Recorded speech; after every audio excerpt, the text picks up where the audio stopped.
PKN episode 132. How is everybody? Great. Pumped. Excited. You know what's been on my mind? Milo.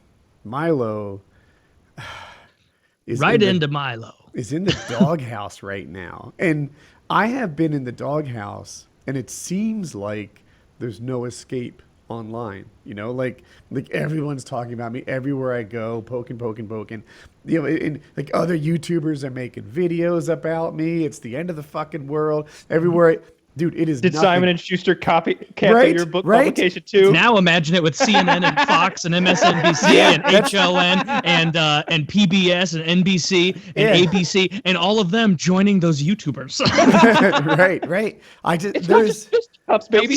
Turn on TV, forget about it and be like, oh, you know, my problems aren't that bad compared to Syria or Somalia. It's going, oh, dreadful, and turning it on, and it's like, you know, deranged British man. That's all they're talking about. There is, everywhere I go, he is the number one topic. And, you know, I go on places that talk about politics, but he is, there is no escape unless he turns off everything electronic. He's I was thinking about it today, like not even in regard to what happened, just like the response, like because of it, he is like bona fide for sure famous now. Like a full, like he is echelons above fame where he was when he came on PKA or when he did that podcast that everybody was referencing. I think what you're saying is Painkiller already has been a magnificent launching board for his career. I think, well, now that might not be the thing you wanted to tagline. I mean, look, what he does with it is up to him. When I just originally read the headline that he had said on a podcast something about underage boys, I was like, when I click this, am I going to be the one prodding him and going, really? So 13? I guess. I mean, if you were the victim, you would know better than anyone. Like, am I the one who's like, yeah, all right, sounds good. like I was like, let's see what it is. Check the headline, and it's internet Russian, not Russian at all. Go the wrong way. Russian connection to Milo's pedophile. Ah, yes, you're the Russian connection. No, dude, so for people who don't know, Milo's a provocateur, right?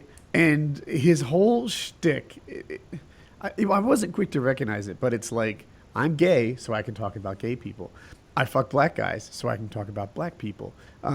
You know, I'm gay, so I can talk about feminists. You know, you can't come back at me because I'm in my own group. It's like he says things that are provocative, but he has a shield because of who he is in his private life. And in addition to that, he's good-looking and charming, and he does like a naughty laugh.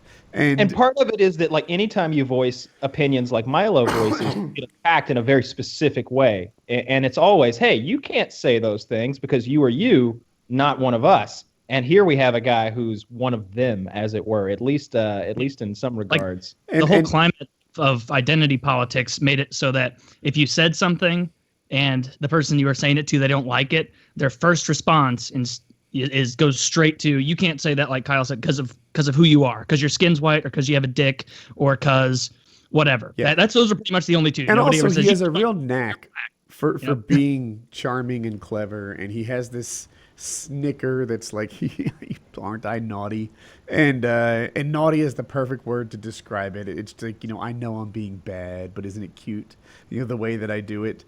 And that was tremendously effective when he was talking about Gamergate, when he was talking about feminism, the wage gap, politics and religion.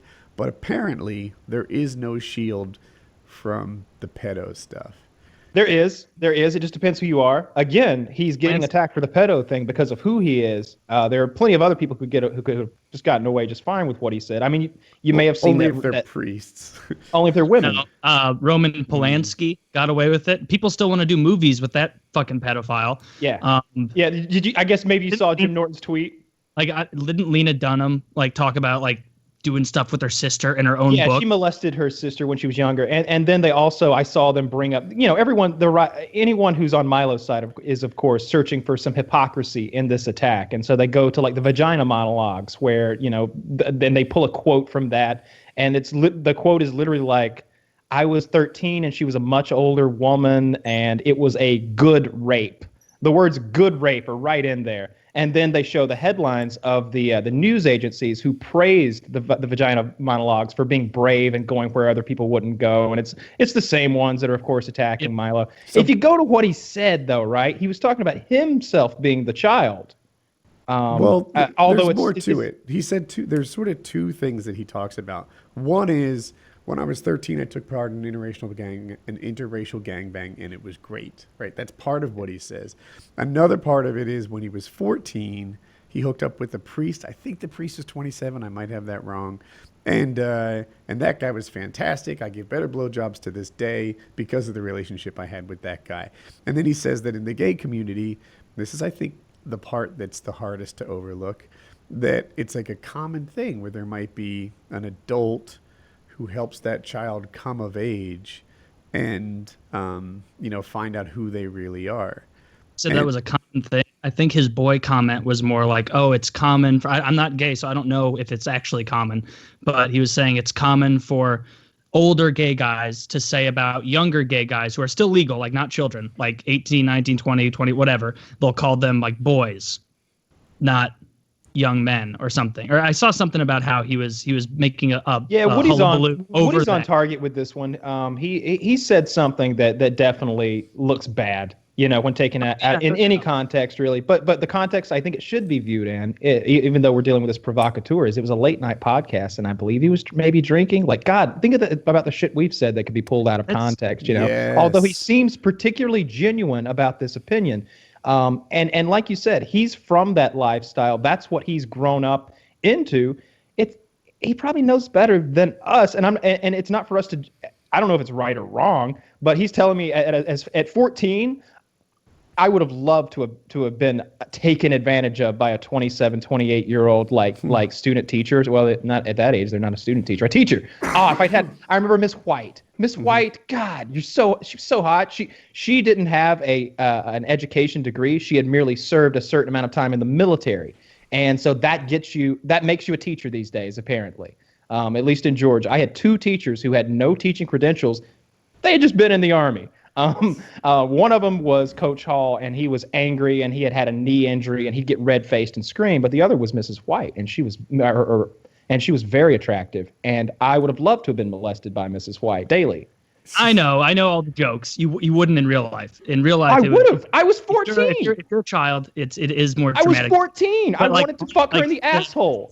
These were the thoughts I had. It wasn't like I wasn't having childlike delusions of, ooh, it'd be nice if me and Mrs. White were like boyfriend and girlfriend, and she took me out to dinner and we watched R-rated movies. My thought process was like, I hope she bends over a little further so I can see a little more thigh. Like it was constant, like dirty, perverted thoughts. There were no childhood chasm between you wanting to see more ass crack and her abusing a power dynamic. But to the Milo thing, back to it in all seriousness, like if you listen, I watched the clips and everything, and he has like a totally warped view of reality in regard to that. Like, it's a really warped, fucked up thing to say that he says flippantly, but I think the reason that he's saying that is it is tremendously common for people who were molested to retroactively change it to say, I wanted it. I desired that. I wasn't taken advantage of. I wanted that. And that gives them a little more control over it. And that's not uncommon with people who are molested. And from what he said in interviews over and over about, oh, so you lost your virginity when you were very young. His first thing always is, yeah, but I wanted it. Like, it wasn't like I was taken advantage of. Like, I give much better head. Ha ha ha. Is everybody buying it? Are people believing? Like, that's the vibe I get from it. Where, like, yeah, he has a warped perception of things. Like a lot of people who are abused when they're young, they have a very warped perception of sexuality and how it works. Of course, what constitutes abuse? Is the only thing that constitutes sexual abuse that the age gap? Because what he's describing doesn't sound like sexual abuse. Saying that it doesn't have. Like, you can see what he's saying and say, obviously, that's a warped view of sexuality, of course. And also say, like, it seems like this is a person who was abused and that they're trying to rationalize their own I've had molestation. that same thought, Taylor. And like you said, it's a real victim thing to sort of find a way to take control over it and some power. That's a thing. But I also have some thoughts with Kyle. Now, for me, it wasn't 14, but like 16-year-old Woody, if some hot teacher fucked me daily, I don't think I'd be the victim. I think that that would be a trophy in my mental bookcase that I kept on into to this the day, rest of my you'd life. be 40 years old and you'd be like, look, when I was Yeah. 16, Do you know the I kind was of tail I pulled? Everyone When in I that was school 16? wished they fucked her, but it was me. Right? Like they, I didn't even have a driver's license. right and now, I was 14. He was 14, and I think that's different. And I think that's getting a little young. 14-year-old dude. No. Like you guys are forgetting what it's like to be a 14-year-old dude, and you're closer to it than I am. You have perspective. The argument that you are transposing 30-year-old brain in there with all the I'm remembering what happened when I was a 14-year-old boy. All of the things you've learned since you were 14. You can't go back to what it's like to be 14. I can't. Woody can't. None of us can. So the argument I'm thinking of specific situations. I remember we were 15. It was summer break, and we were all blown away because one of our friends at baseball camp was banging this like 20-something-year-old like counselor or something like that. And we all understood completely what was going on there, that it was a sexual relationship, that he needed to use protection. Like, we weren't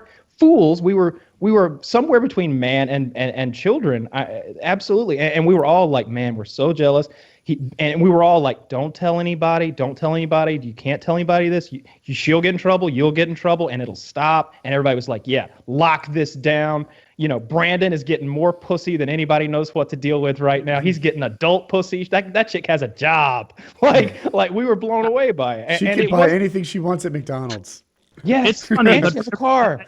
Like Brandon, there's someone else out there who doesn't feel comfortable coming to anyone because there's a power dynamic. Yeah, absolutely. Like it's not. I will not make the equivocation that it's as damaging for a 27-year-old woman to fuck a 14-year-old boy as the opposite genders. Yeah. I definitely think that the man having sex with a young woman, I think that's much worse. But I don't know. The whole like I would like it thing just bothers me a little bit because you know that there are people out there who had that experience and now are like, this fucking sucks. Like, not only did I get molested, but nobody fucking cares. Nobody takes me seriously. I'm just made fun of. And people say, oh, you know what? You're lucky. You're lucky. I wish I was molested. I would have loved being molested. I had a hot teacher when I was 14. My God, did you fuck a girl like it's just, I don't know. It's kind of, I also feel like we're skipping out, like, we're looking at this individually and applying Milo's experience, to other people.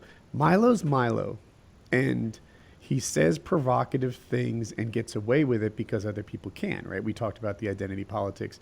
I think his whole like, oh, it's great when these old guys fuck young guys is something he thought he could get away with because he did it. And he says, well, I was the aggressor. It was great. I loved it. I feel like he's putting on a little shock value there and did not expect this reaction. And another, like, the way that he went, like, and part of it, like, I'm so skeptical of that people are doing, like part of me, like, Inception is like, but what if he knows, what if he really doesn't think of himself as a victim in his heart of hearts, and he is just playing up this victim card now as like a get out of jail free card because it was the only option left, the only road left to take, to change it from. Is he doing that? Because if he's not, he should be. I read his response, and it was heavily focused on the, I'm a gay guy and I was molested as a kid, and so it was like I don't know, it was immediately a very different angle.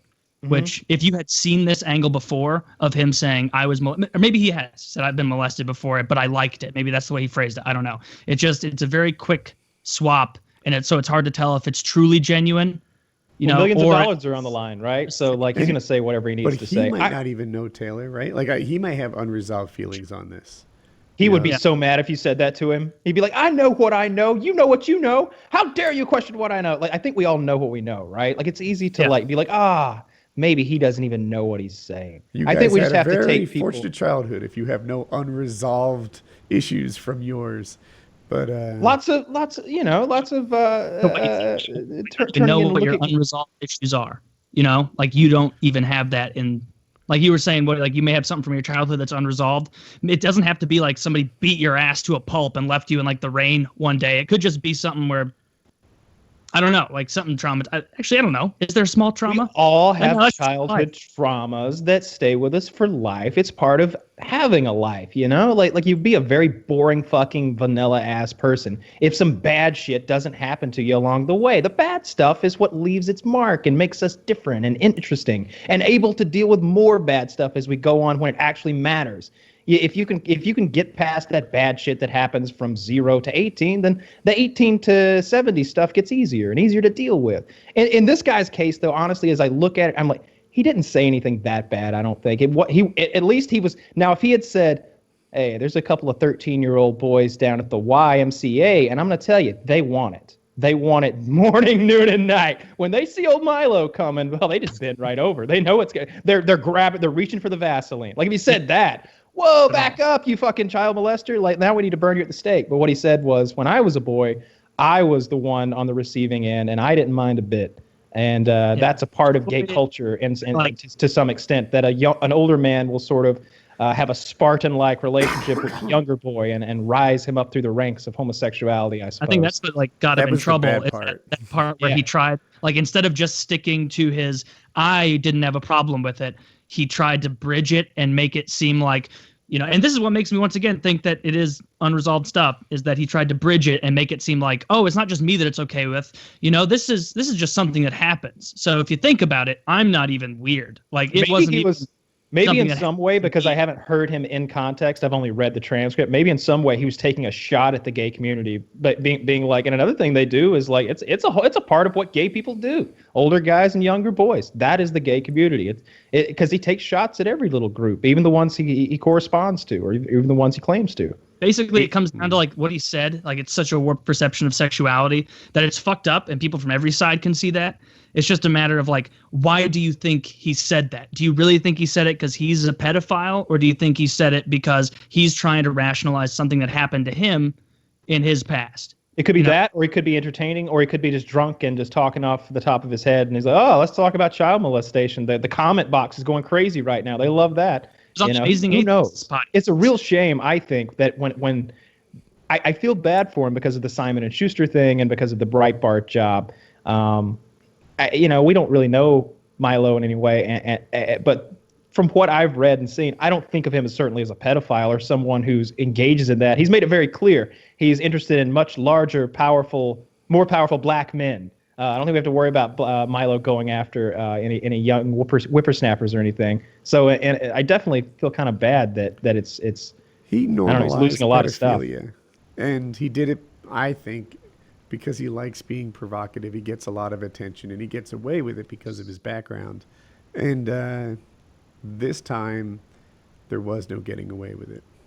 Not yet. It's not over yet. It's not over yet. We need to see that ABC tearful interview where he spells out the history of abuse and molestation that he suffered through, and then he talks about how he's learned to deal with that, and how his psychologist helped him understand that, helped him take power and take control of those harmful memories by using this technique, and then all of a sudden maybe people won't care so much. I'm curious where this goes, because yesterday I thought what you thought. I thought, you know what, this is just more attention, more goodness for him, great, and then it was like, all right, book canceled. Well, that sucks, but it's okay, because the fucking documentary he's been making on this college tour is gonna go to make $100 million, right? Now I feel like that thing is sunk.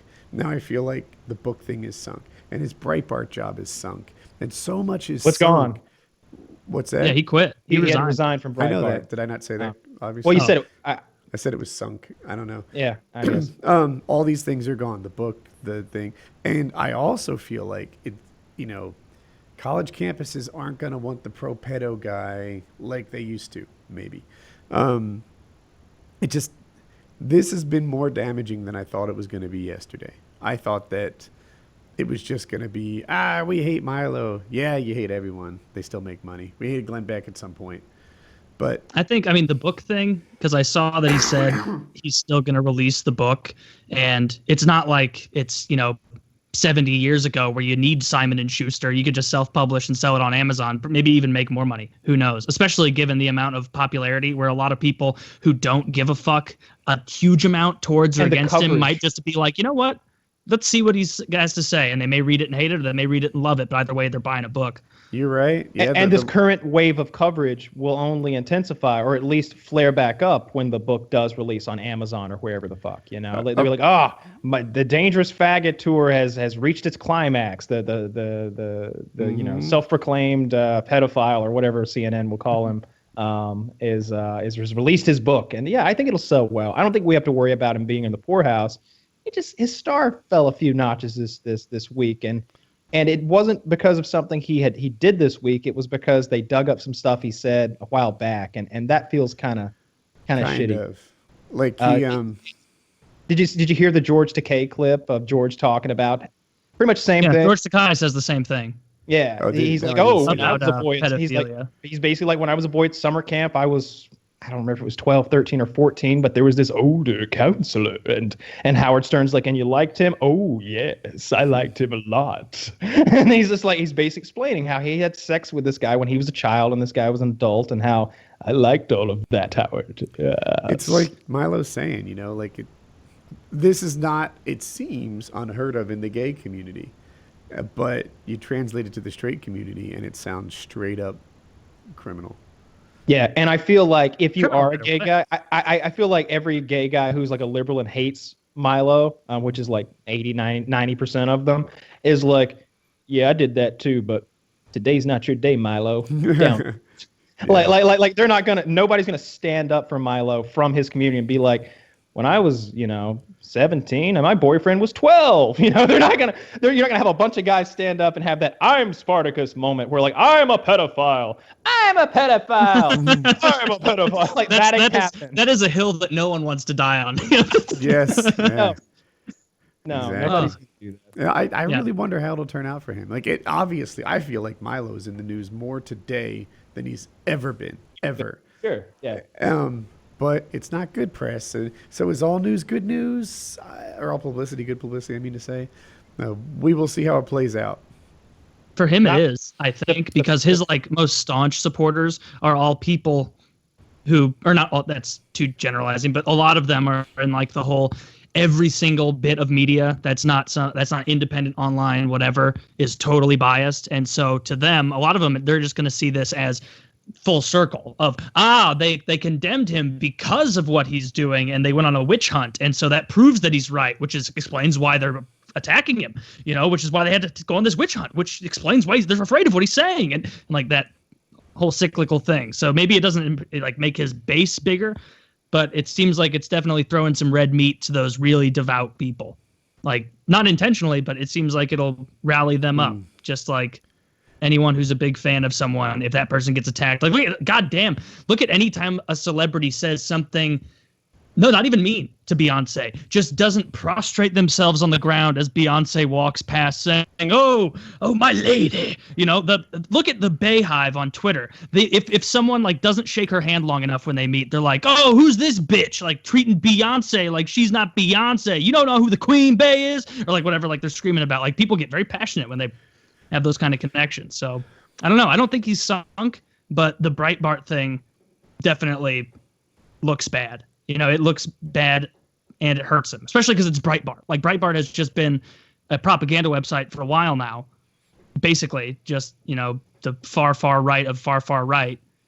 So for them to boot him, I don't know. There's so much stuff to do with it. Yeah, I think he's going to be fine at the end of the day, though. I want to talk about UFC 209. Okay. It's a huge card.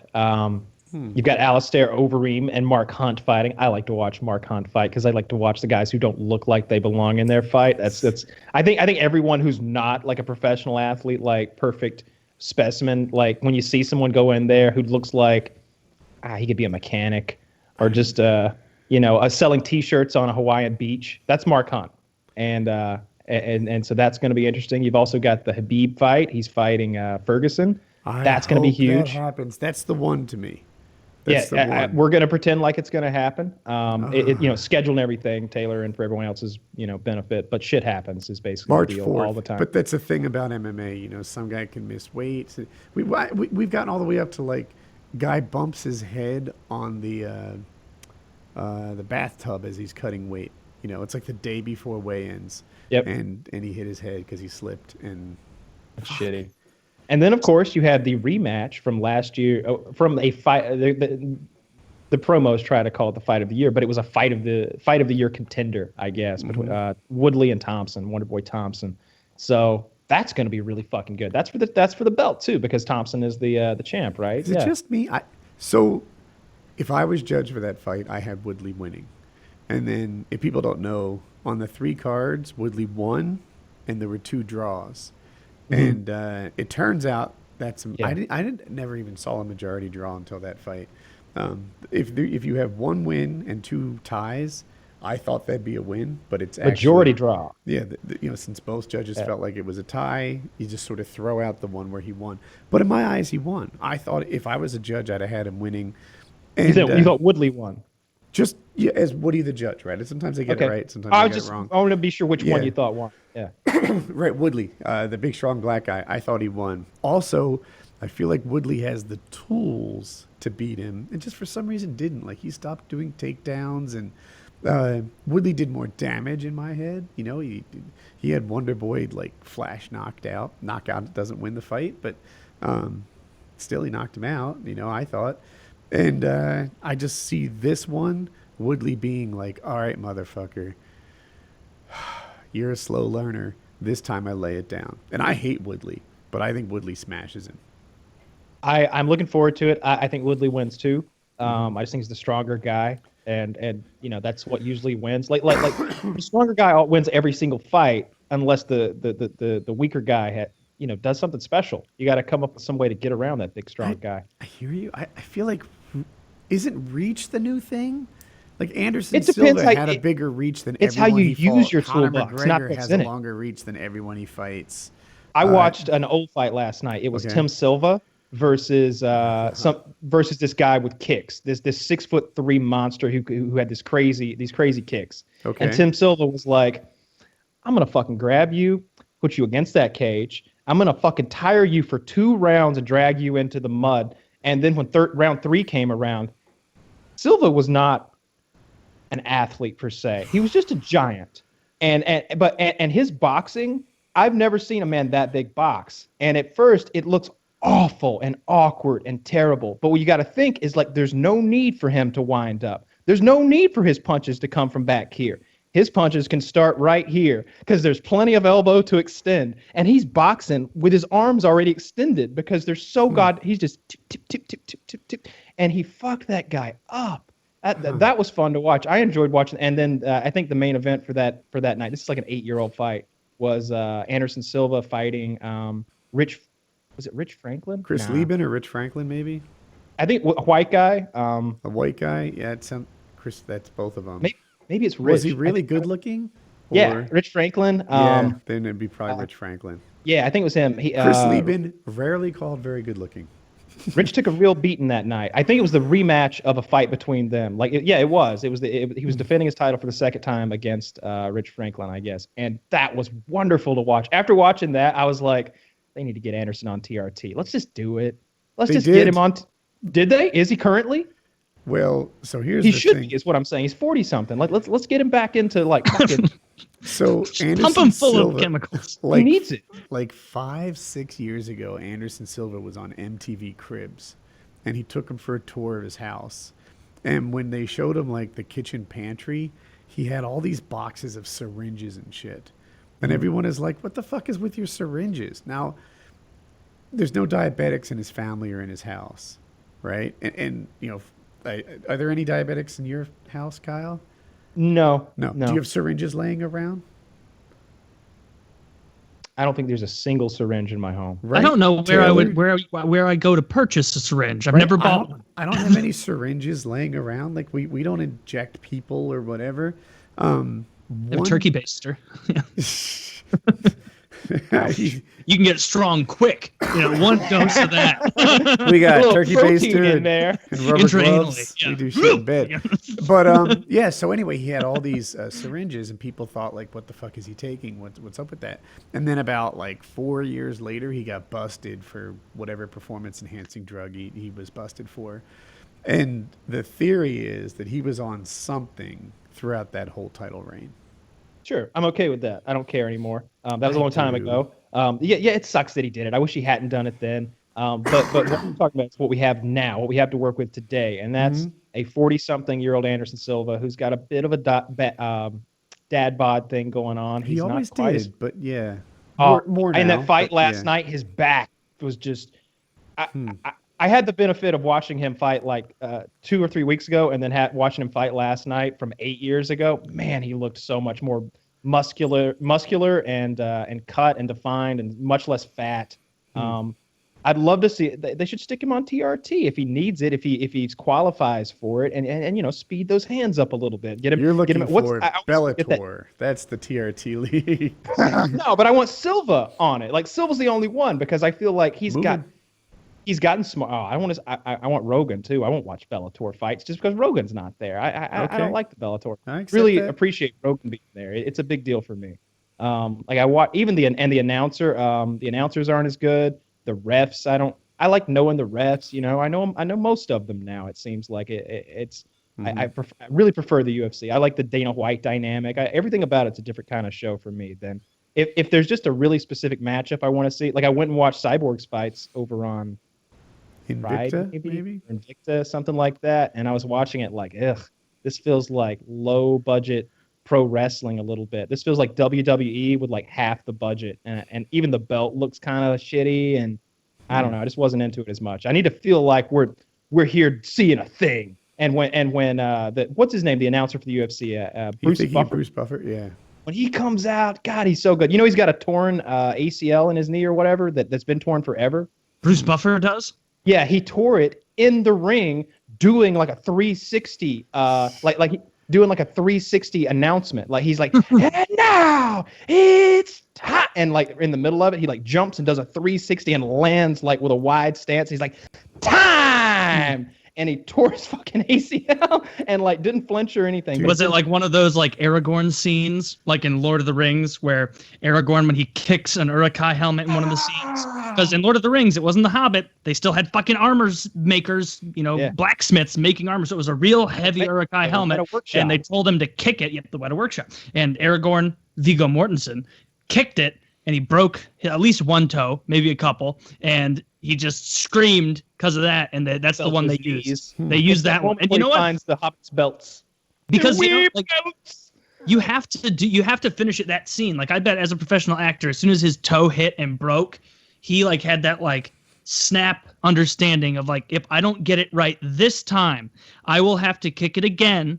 And I will have to kick it with my left foot. And Aragorn will look like a 6-year-old girl kicking an Uruk-hai helmet, frustrated that he can't find his little friends in the forest. And so I got to sell it here. Or kick it with his broken foot, which maybe sucks more. Yeah, it's just God, Aragorn's kind of a bitch. He barely kicks that thing. Like, right. like I'm playing a franchise. Dude, have you ever seen Bruce Buffer like interviewed and stuff like outside the UFC? He is the biggest douchebag to have ever douchebagged. He is. Oh my God, he is so arrogant. He is so full of himself. He thinks that what he's doing, and look, I get it. He does it well, and he does it maybe better than anyone. Best. But his brother, right? His brother's the best, right? Danny Buffer. Michael Buffer. But you just have to experience how full of himself he is. I think even if you had a tolerance for arrogant people, he would just burst that fucking tolerance wide open. His abs. Oh, his abs are. People don't know he had a liposuction where they sucked up around the fat to give him abs. So now he has fat abs. Like, I heard it was implants. I thought that's they put little Ziploc bags full of silicone or silicone, whatever in there. Well, it's not. I heard that he got what I read actual on the internet. Then you don't. We were told by a source once, I believe, that he got implants in there, and apparently he shows up to like these UFC events and like any kind of an after party or like, every time there's a UFC event. I don't mean that it's a fight. It's just a UFC related event. It might be like a charity auction or some shit. He's always got like whores with him, like actual escorts, like with big tits and like bimbos, like they're going for like the bimbo look. Like that's what he's into. Like huge fake titted, like trashy women on each arm, huge fake abs and that big voice, and he's walking in. You know, he makes no bones about it. Like, yes, I am getting laid tonight. Oh, yeah, obviously I paid for whores. This is my night. You should all know I hooked this up for me. And I think a lot of other people might hide it. We need to talk about this photo that you linked because he's wearing pants and tennis shoes by the pool, which is odd. Also, that scar people get if they had like appendicitis in 1986. Yeah, right down the middle. It looks like he was born with some horrible dysfunction where he had 7 appendixes and they all just went off at the same time and they had to get it and just be like, fuck it, we don't care about scarring, save this guy's life, there's an announcer. We've got a quadruple appendectomy in room 3. It's crazy. And then like then like fake ass. Dana White goes in with like a recording thing. It's like, just real quick, just say it's time. No, we can do the rest in post. Really don't need you anymore. 2017, what a year. That's Technology. a good photo of him there. I think he looks good in that photo, quite frankly, especially for the man's age. And those ladies look real nice. It's like he's having a good old time. So this is what happens. People say all plastic surgery is stupid. Obviously, that looks fake to me. That looks fake to me from a mile away. But what you need to compare it to is the hypothetical non-surgery thing. If he had just had, instead of a 6-pack, a keg, then I don't know that he'd look better. He'd look normal, but not better. He might look I don't know, like that is one of those where it's so obvious that it's fake that it's distracting. Like if he actually was like a big muscly workout guy, like he'd have some pecs there. Like that matched the level of intensity unless he only does ab day. Now he does have his arms wide, right? Like no, they're by his side. He has no excuse for. Look, he doesn't look symmetrical. What we're talking about here is like a 60-something-year-old man, though, right? Like I think he looks. Right. He's. How old is Bruce Buffer? Let's see. How old is Bruce? For 60, he looks good, but also a career of briefly talking will do that to you. He is 59. Yeah, Mm-hmm. yeah. 59. He's pretty damn good for 59. Sometimes these bad plastic surgeries might look better than Father Time. Especially in real life. I think Donald Trump's hair looks here. bad. I think Donald Trump's hair looks bad. But Donald Trump might look better than he would with the male pattern baldness thing going on. Or bald, like with a none. monk. Totally bald. Maybe he pulls that off in some sort of Kojak fashion. I don't know. Fuck Dr. Evil, I mean, then he really is filling that role of Lex Luthor. Then, right? Like if he's the bald billionaire who became president, like. But that wacky one of a kind thing he has going on now might beat male pattern baldness, especially if it's the sort where like it's bald, but they've got the one little survivor up front. It's like, you're totally right that it's better. I think it's objectively better than the old man like liver spots because he's definitely hiding a couple of developing at least liver spots under that thin hair. Like because that is his hair. Oh, he's 70. Like he's getting old. Like it definitely is gonna look. He'd rather have like wispy hair like he has than Gorbachev head. Like, how distracting must that have been when you're trying to negotiate? Where you'd be like, and so do we have deal? It's like, I'm so sorry. Can you repeat everything? Like, I have no idea. You ever see that Naked Gun movie? Jesus Christ, yes. You ever see the Naked Gun movie where Leslie Nielsen in the opening scene, it's like Gaddafi and like Gorbachev and all the like axis of evil from the 80s or whatever, and all of a sudden fucking Frank Drebin like tears off his mask and starts beating the shit out of all of them. He gets Gorbachev in a headlock and he goes, I always wanted to do this. He goes, and fucking wipes the birthmark off. I knew it. That's great. Saddam's over there. He decks Saddam. That's great. I like Leslie Nielsen. Oh, I love the airplane movies. Yeah, like they're just enjoyably silly. I like I like all that shit. I like all of his goofy movies. But yeah, this UFC card is gonna be really good. I hope it happens. I hope we get all of those fights. The one I want to see the most is the Habib fight. I want Nurmagomedov, whatever his last name is. I don't know. Nurmagomedov. None of us got even close, by the way. I want to see that fight. More Rashad than anything. Evans. Be interesting to see him come back. There's a name I can pronounce. Yeah. Yeah. A lot of vowels, nice and easy. Yeah. Dude, the Duffy from the prelims, the last fight in the prelims, that guy, like he knocked everyone out his first couple fights. Real interesting. I think he took a time off and he's coming back. Duffy. Yeah, I'm looking at this guy now. Oh, what a scary motherfucker. I guess they all are, right? Like, Yeah, but every now and then you click a guy's picture and you're like, oh, I yeah, think he kills people for a living. especially like I think he's a heavyweight, right? Yeah, he's a big 260. motherfucker. This guy, like you just have to. A lot of heavyweights, they're not cutting stuff. This guy had like cuts to make 265. I made that up, but I think it might be true. 6'3", 260. He's very bad looking. Like he looks like he kills people for a living. He's Yeah, fun to really, watch. really, really scary face. Yeah, I definitely want to see that, but it's definitely Ferguson and Habib that I'm interested in. I like the guys that I like that weight class or anything around that weight class. I feel like when they get a certain size and start slowing down, and their techniques don't look as crisp and clean, and it feels more like a brawl, which is what you get with the heavyweights most of the time. I can't think of any heavyweights that I've ever thought were like, wow, look at that guy operate. Like he's just when I see Conor out there, like. I saw a GIF today on Reddit of him.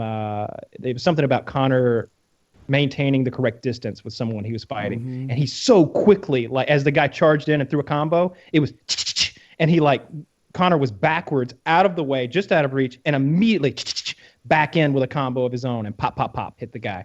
And it's like, yeah, you don't see that out of the heavyweights. Am I the only they're one just too big. that feels like, oh, Connor, yeah, I remember that guy. He was good. Like, I Connor used to fight all the time. When was his last fight? I guess Alvarez. That wasn't that long ago. It was before the election, though, right? Yeah. Yeah, Connor's got to be careful here, I feel like, because why we're about to this fight's coming up, right, between Habib and Ferguson, and those are the number 1 and number 2 contenders in Connor's weight class in the division in which he still holds the belt. One of these guys is going to get on that mic after this fight and call him the fuck out. He's going to be like, all right, now it's time. I beat this guy, beat that guy, beat this guy, beat that guy. There's nobody left. It's just you over there. So you can hide and say you're going to box all you want. But over here where the real fighters are, we're calling you a pussy, or we're saying you're running because we're in here fighting and you're out there doing some babysitting or, on some pre-paternity leave, right? Who ever heard of such a thing? Like, hey, I'm okay with paternity leave, I guess. Like, sure. Everybody seems to be okay with that. But Dude, pre-paternity leave? Here's what I want to happen. I want Kid isn't there. Khabib Nurmagomedov to beat the fuck out of Ferguson. I would like that. Me too. And then hand the mic to Chael Sonnen to do his trash talking for him, right?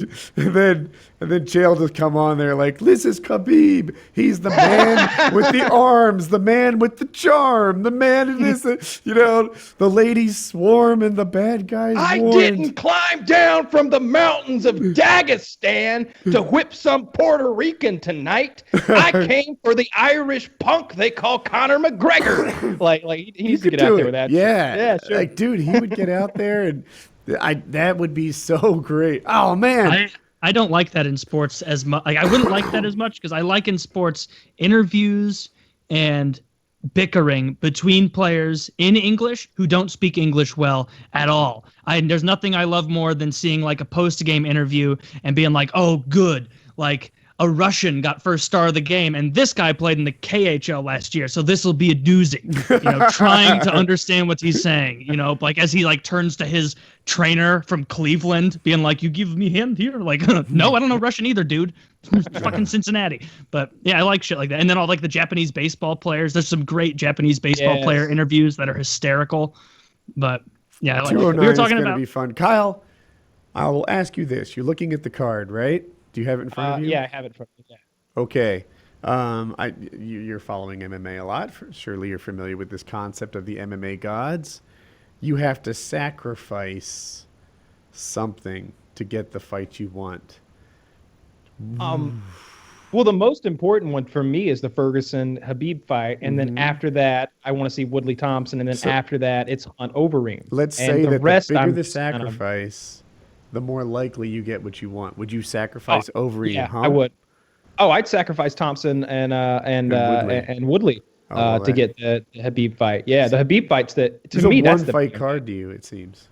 I'm there are 3 fights that I want to see, but the Habib fight is the main card for me. It's the whole show. Because a lot is, it's the Connor thing, how that plays into this, and it's also Habib's undefeated. He's thought of right now as some sort of god. His fans, the ones who are on on Joe Rogan's Instagram, blowing him up like he's the one who makes the fights or something. Like his fans think he's God. His fans think that like he's the new hottest thing that is not getting the respect he's owed. So we'll see. I can't think of another champion who's based on grappling. I mean, it seems to me that all the very top guys kind of punch while walking backwards. Like that's what Connor does. That's what Silva does. I guess that's not what Bisping punches while walking forwards. Jose punches while walking forwards. But Silva's a real counter puncher. He's almost in his own thing. Like I love that. I think that's why I like watching him. He spends like that first round, and Joe baby walks every fan through this. He spends that first round measuring the guy and testing the guy with feints and stuff like that. He'll fake a feint and then he'll watch. What do you do when I do that? Oh, you do that. Logged. And then we dance a little more. What do you do when I do fake real punch? Oh, you do that. Logged. Noted. Yeah. and then round 3 comes around and he does that thing again, but he knows what you're gonna do. He already knows what you're gonna do, and he has a plan for that. And the blow is coming as you move into it. It's really fun to watch that guy. You're right though. It seems like there aren't many guys that have a similar background to Habib, but it seems really tough. GSP he won with strike. grappling He's got that a lot. background. I don't know much about that martial art, but seems like he can strike. He certainly knows how. It's just, I don't know. Taylor. Matchup against first. St. Louis is going. They're trending towards making the playoffs, even as a top 6 seed. I guess they're going to be somewhere between 3 and 6 as a seed, right? Yeah, they'll probably be. I'm hoping that. Well, we're not going to get first in the division. Minnesota's running away with that, and Chicago will get either second or third. And I would rather. Oh, that game's about to start. Blackhawks are playing the Wild tonight. Yeah, I'm going to watch that a little bit closer. Yep. I don't think Minnesota's just real fucking good this year. Their goalie is unstoppable right now. Devin Dubnyk. I don't know where the hell he's from. Looks like some Scandinavian place, but he's playing great. The Blues, I hope that we make it as the first wild card seed, because it would be nice to fucking finally play a team that's not from our own division in the first round. Like, it seems like it's been years where every time it'd be like, oh, who are we playing? Is it Minnesota or is it Chicago? It's Chicago. It's Minnesota. Oh, it's Chicago again. Oh, it's Chicago again. Oh, it's Chicago again. Oh, Minnesota. Like, it's like I'd like to see someone else. But yeah, I'm glad that we lost the last 2, because we were on a 6-game winning streak, and our GM has a history of being stupid and being like, instead of being like, yeah, we need to sell and make sure we have a real good team next year to make a better run, he'll be like, no, we can do it. We can pull this out. We're not selling anybody. We're not trading anybody. We're going to acquire new players. We're going to make a rental trade. And then we go in and we lose in the first round. And he's like, oh, I guess we weren't as good as I thought we were. And so if we had won 8 in a row before this bye week where the Blues don't play at all, and this is the only week left in the trade deadline, I bet he would have thought, oh, yeah, I'm not trading Shattenkirk. He's great on D. You're going into the bye 8-0. We're going into the bye week 8-0. We're doing great. But because we lost those last 2, I'm hoping that was enough for him to be like, okay, we had a nice little streak. We got to trade Shattenkirk before we lose him for nothing, or the entire city of St. Louis is going to kill me, because it is getting out of control how many people we just let show up in St. Louis and then be like, all right, we're leaving. Do you want to trade us for something? No, take care. Like, you keep wanting to do better next year, but if you were a Canes Flyers fan, you might just be like, make the playoffs. Get us a fucking rental that will help us get the 8th seed so we get to play in a championship for Lord Stanley's Cup. Wouldn't it be nice to be playing, like over time you're like put into different like subsections of fandom, because the Reddit that I spend the most time on, far and away, not even close, is the hockey one. And like a Penguins fan, if they go on like a 2-game losing streak and you go over to their subreddit, or a 3-game losing streak, they won the Stanley Cup last year, they're very good, they'll be like, oh god, like these players are playing like shit, like we're just not the same team we were last year anymore, it's not like we have fucking Sidney Crosby and Evgeny Malkin playing for us still. We're struggling. Whereas like Buffalo, who has been so bad for so long, or Edmonton. Edmonton's a better example. They've made the playoffs in a decade. And so this year, when they're not even like superstar going to win the cup favorites at all, they're just going to make it. You mentioned Sidney Crosby, and he sucks. Carry on. Okay, fine. But Buffalo, Edmonton, those fans have been put in the gutter for so long that, like you're saying, just the very prospect of like, hey, you might make the playoffs this year. We might? You might lose in 4 games. You might get swept and humiliated. No, it's fine. It's fine. Just yes! there will be 2 home games here for me to watch us lose, right? Like that's all that they want. But the Blues have been middling for so long that making the playoffs isn't good enough anymore, because we've made the playoffs by percentage more than any other professional sports franchise of all the 4 major sports. Like they make it all the fucking time. But we never make it to that next level. If we made it to the Stanley Cup and lost in the Stanley Cup, people would be disappointed, but that's so much further than we've made it in so long. People would still be like, oh, fuck yeah, that was a really good season. Just like last year, people overall were like, yeah, we lost in the conference finals, but it was a good season. We haven't made it that far in 20 years or whatever, 15 years. So, yeah, I really hope. I think you traded off all your best players so that you could be better in the future, and now you're worse. You want to trade off another one so that you can be better in the future, but you'll get even worse. Well, no, this isn't the guy to trade off. Like the thing with him is he's the most valuable free agent this year. Kevin Shattenkirk, our defenseman, one of our defensemen. Mm-hmm. We have 3 incredibly good right-handed defensemen. Most teams don't have that luxury. We don't have a ton of left-handed defensemen that are that good, but all 3 of our best are right-handed. And that guy Shattenkirk, who's really high value right now, his contract's up after this year anyway. And we don't have enough to sign him because he's on like a $5 million contract, $4 million contract right now, and he's going to demand like 7, and we can't afford him. And so it's either we trade him now and get something, or we go to the playoffs, we won't win the Stanley Cup, and then he leaves in the offseason for free. And so it's basically like, we got to trade him while, strike while the iron's hot. So it's not like we're trading a really good guy with 7 years left on his contract like Tarasenko. But yeah, I'm high hopes. That's what I check like every 15 minutes all day, it seems like, on my phone. Like, any trades? No? Okay. Any trades? No? Still no. Huh. You fuck. God damn it. Like, and then you were like the Flyers, would you trade Giroux? Giroux? No. No, I don't think so. I think he's only like 29 years old, which is starting to get up there for hockey. 33 when the team is good. He'll be, Yeah, but he's still producing so well that like if he had a big drop off, that's true by his standards, but it's only a bad year for Giroux because the past 5 years he's been like probably top 5 best players in the NHL. Like Giroux's consistently good each and every year. I really like Giroux. So I don't know. I like him on the Flyers, so I don't want to see him traded. But I don't know. He's like one of those leaders that when you see him get traded, they have to feel bad because like 8 years ago or whatever, they're like, all right, Giroux, you're the guy we're putting in charge of this Flyers franchise. Make us proud. And then if like 9 years later, they're like, all right, well, how's Winnipeg sound, Claude? Like he's going to be like, God damn it, I failed. Like I was the pilot that they put in charge and I couldn't make it count. Yeah, it's a team sport. It is. Oh, yeah, for sure. And it sucks. God, he has to be so livid every day being like, this is such horse shit that we have to play the Penguins so often. And right when I get on the team, the Penguins. Not a big deal. It's not even an argument. They're so much better than the Flyers. It's not close. Like the only like little things that like the Flyers fans will post is like, we've beaten the Penguins the last 5 times at home, 5 in a row, fucking Penguins. And then the Penguins will be like, you realize we won the Stanley Cup last year and like we win all those other games. Like all the other ones in the other 29 cities in North America, we win most of those. Like, I don't know. I like the Flyers because they're out east and they're easy to like because the Blues don't play them that much. The Blues are the reason the Broad Street Bullies came into being. If you didn't know that, that's a little hockey history. Did you know that, Woody?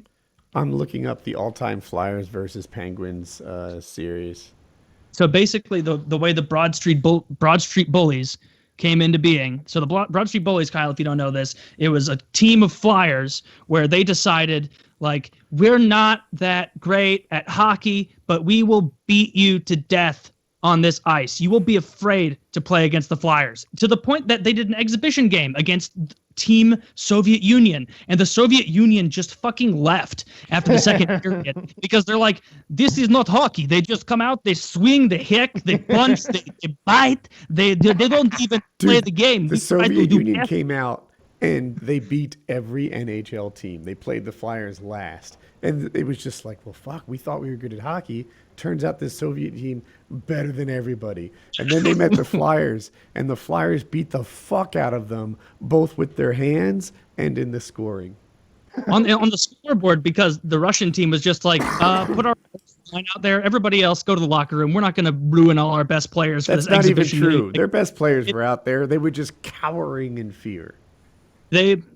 I'll have to rewatch some clips because I feel like in that locker room before that match, the Philly coach had to be like, that's what he should have been. Like, how many of us think we can win if we go out there and play the kind of hockey I know we're all capable of? And they were all like, yeah. And he's like, wrong. No chance. Let me repeat to you, Captain, no chance you are going to beat Team Soviet Union out there if we play hockey. We are going to box them. I have brass knuckles box. You will put those under your gloves. Pass out those rolls of quarters. Yeah, everybody take a roll of quarters. Taylor's not really giving the Flyers credit. I think they might have been defending Stanley Cup champs at this point. I mean, they were a very good team. They were good. Or I don't remember what year that happened. So that was when they were more established as the Broad Street Bullies. But the reason that they came into being the Broad Street Bullies is because of the St. Louis Blues. Did you know that? I think you told us before. Yeah, where the Blues were a team where they just weren't good enough to win real hockey, and so they just beat the shit out of teams. And eventually the Flyers were like, this sucks. We should be the team that beats people up. They're like, that seems like a lot of fun. St. Louis seems to be enjoying it a good bit. Like, we're going to be that team now. And so they did, and they were that team for a while. Yeah. They were the greatest thing. The trouble is they're not anymore. And as a Flyers fan, you could, for like decades, you could hang your hat on the idea that even if you didn't win the game, you could have beat the other team up. Like that was a truth. And like even into the 90s and stuff, usually oftentimes the toughest guy in the NHL. Like I thought Donald Brashear took a turn as heavyweight champ in my opinion. And he's playing for the Flyers. And they always had a guy. And our good players like Keith Primeau and Eric Lindros and stuff, like they're not just good at hockey. They also can beat up 95% of the league, right? They're stars that can hang with tough guys, and that was always like a Flyers thing. People didn't want to come to Philadelphia. That was not a good night, even if you won the game. Lousy night, and now the Flyers are just a regular team.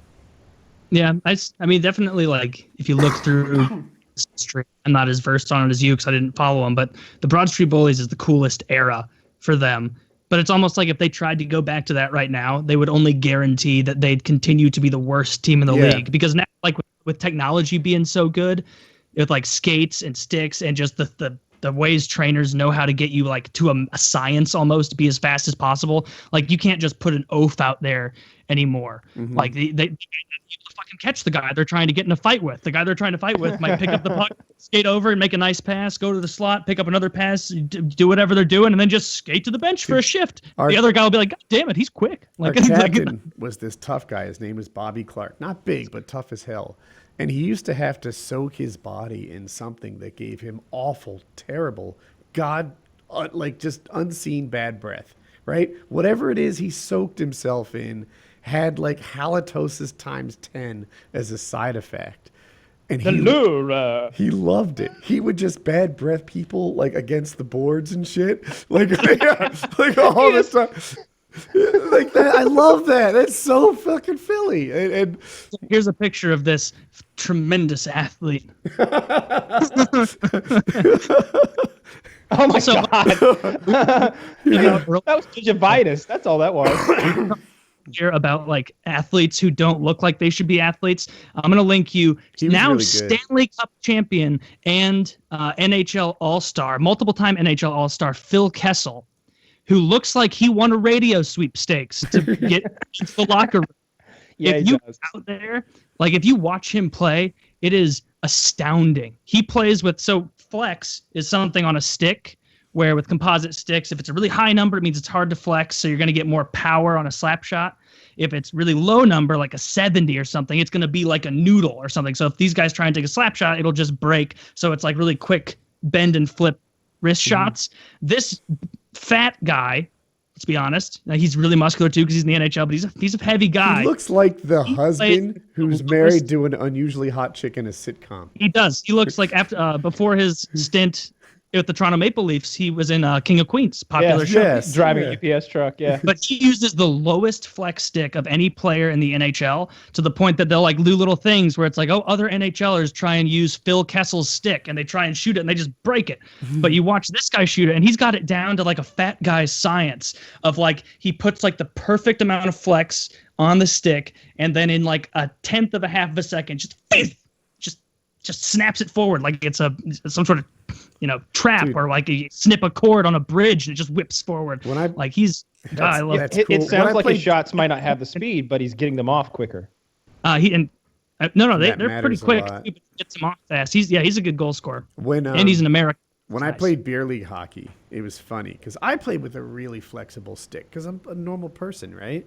And but then, like, some of my teammates, or being better was people I played against, they'd be like, yeah, this is the same flex that, like, I don't know, Eric Lindros uses or something. Or he probably played with a wooden stick. And it's just like, yeah, but you're not him. You're not him. You're not a professional athlete. You don't spend your days in the gym. You spend your days at a keyboard. And, all you have is what is effectively a steel pipe there that you don't flex at all, and your shot sucks. I'll use my women's league stick and get good snapshots off. Yeah, it's not worth watching for like for the most part, but this is just beer league people trying to use Zdeno Chara's stick. Oh, I've seen this. Chara, he's the guy who's 6'10", and his flex, like they make a special stick for him because his hands are too big for the normal girth of a stick, so they have to make an especially big stick, which means that his flex is a number that like if a normal sized person got the flex number of his, it'd be like playing with rebar. Basically, like people try to like even bend his stick. It's impossible. That guy, he's on the stick is 8 feet tall. It's 7, no joke. It's enormous. It's an enormous stick because he's like 7 feet tall, probably 7'1" in his skates or something. At least 7 feet. Yeah, I've seen this video before. I see them try to bend it and they can't play with it very well either. They look really awkward. No, yeah. Oh, it looks so silly in this guy's hands. He's got some reach though. Like if that ever becomes part of the game, after about 2 minutes, guy tries to sit on it to flex it and stuff. It's funny. Oh, I see with the reach. Reach does matter. That was that's a decision you have to make. Yeah, if you're a beer leaguer with that stick, Woody, and you're playing D, are you gonna ever make a pass that game? Or are you gonna skate backwards and go right? Like you're like a helicopter blade spinning. I played defense a lot, and I always thought it was an easy position. Yeah, I do. Well, one, I like the responsibility. I liked having like something important on my shoulders, and I thought I did pretty well at it. The stakes were all not stakes, but look, when you're on offense, there's a lot of shit that you need to do right for it to work out for you. If I'm on defense, anything but that is a win. Like I could just swap my stick, fuck you up a little bit, and there it is. Your whole thing is blown. Like all I needed to do was knock it towards the boards, and now whatever opportunity you had has been all closed up and it's a mess. Mm-hmm. If I can just if I could take it from you and hit an outlet pass, I'm a star, and that just seems so much easier than the expertise and precision that you need to like get in there while like juggling that puck, right? And do something with it. Yeah, that makes a lot of sense. It seems like the guy who scores is a real. That seems so hard, especially because if you were the only guy on the ice who knew how to ice skate, it'd be one thing, right? But like, yeah, I'm a good skater, and nobody else is. Of course, you skate around, but everybody out there is a really fucking good skater. Mm-hmm. So like, I know that Wayne Gretzky is supposed to have been I guess he was, right? He's the world famous one. He's the one that everybody who doesn't even know anything about hockey knows about. But he was supposed to be really fast and really agile and all that stuff. I guess didn't you always say that like Gretzky's thing was that he had some big guy to like defend him and like nobody would lay hands on Gretzky because he was a smaller guy and they could have taken him off his feet, I suppose. Gretzky, that definitely helped. Some of the best but he players. Was so good. It's like They see the play unfold first and just always make the right decisions. And I think I told you guys, maybe it was just recently, Lemieux came back and they were like, his patience is amazing. Oh my gosh, he's so patient. And you'd see players like fly by as he just waited there. So I tried that. It didn't last a period. It's like, oh, when I slow down, they just fucking strip the puck from me. What is his magic? Just take it away. Yeah, I mean, I am willing to wait here for 10 minutes. I can be more patient than any other player's ever been. But somehow that doesn't work out. Not at all. Yeah. And I bet you'd see the same thing in like fighting, because like with there are a lot of fighters who are like, oh, look at him. He's not aggressing. He's sitting back and waiting, and he's calculating. And I can just imagine being a fighter and being like, oh yeah, that's what I'll do next time. I'll sit back and be patient. And the next thing you know, it's just like ding, ding, ding. Oh. Why isn't it working? The spider does it. Gretzky That's like saw the what play you're saying, like unfold. Gretzky and Lemieux. It's like you're totally right. Like to what you were saying, I didn't play forward as much, but like you'd see them out there and just Gretzky just would hang out behind the net with the puck behind the opponent's net, and they'd come around and try and get it, and he'd be like, oh nope, good try though. Did you see my number? I'm number 99. I'm Wayne Gretzky. Like and, sneaking it around, and I always like you watch those clips and you're like, man, why didn't somebody else decide to just hold on to the puck behind the net for 30 seconds at a time? And then every other player also in the NHL tries to do that, and in 8 seconds at most, the puck's stolen. You're like, oh, that's why, because they're not Wayne Gretzky or Mario Lemieux. That's a big benefit. Yeah. Like I would say Gretzky and Lemieux are bigger as hockey legends than Jordan is as a basketball legend. Never heard of Lemieux. No. So I just mean, I'm saying by like records and never being catchable, because it seems like people are going to be able to catch Michael Jordan, right? Like I don't know enough about basketball. Correct me in the comments or whatever, but I feel like they talk about it like who really is the best. Is it LeBron? Is it Michael Jordan? Like people have real conversations like that. No one has ever, in like all seriousness, been like, Sidney Crosby is better than Wayne Gretzky. Like at the very least, you can say like, well, if he played in Gretzky's era, maybe he could have put up similar points. Probably not totally similar, but maybe like, I don't know. It just seems like he dominates that sport thing so much. Like who's the best? Don't you wish you could make that happen? I hope that's the future. I hope we get to a future where they're like, who would win? Would Babe Ruth be a good ball player today? I don't know. We cooked one up though. He'll be cool. He'll be 30 in a couple years now. We'll see. See how many dingers he can hit this time around. Like I hope we get to that point where we start bringing back people who have expired, because we've got DNA of a lot of old people. I'm sure I always hear about that. Who was it that had a bit of Lincoln's beard hair? It was Obama. Obama when I want to say when Obama took his oath of office, he had a tuft of Lincoln's beard hair in there somewhere, like in the Bible or something. There was something about that I read. Yeah, so we've got this DNA. We could bring back a Lincoln or a Babe Ruth or a Gehrig and maybe fix his disease this time. How many tufts are there? Like, are they hidden around like Horcruxes, or is there just one? Exactly like Horcruxes. They're protected. Different continents. There are 7. There's 7. Seven of them. 7. Yes. That's great. All right. That's really. Is that probably PKN? a show? Yeah, 132. That was cool. Yeah. Hey, all episode long, I don't think we ever said the T word. The current president. Didn't happen. So, I didn't even know what we were talking about. Yeah. That's just a thing. My first thought was Tarasenko. That's where my head's at. Yeah, I kind of had it because Kyle calls him Big T. All right, PKN 132.